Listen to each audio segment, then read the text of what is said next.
بسم اللہ الرحمن الرحیم اللہم صلی علی محمد وعلی آل محمد وبارک وسلم عن عبد اللہ بن عمرو رضی اللہ عنہما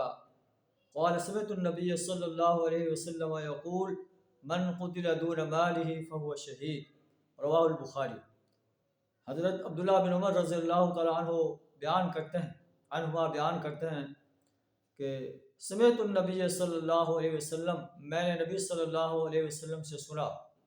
آپ کہتے تھے من قتل دون مالہ، جو شخص اپنے مال کی حفاظت کرتے ہوئے شہید کر دیا گیا، مال کی حفاظت کرتے ہوئے مارا جائے، فہو شہید، وہ شہید ہے۔ تو مال کی حفاظت کرنا انسان کے لیے جو ہے وہ ضروری ہے، اور کوئی شخص اگر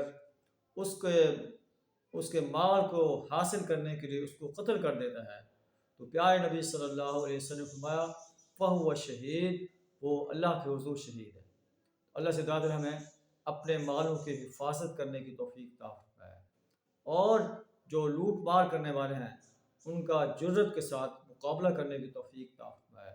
وآخر دعوانا الحمد للہ رب العالمین۔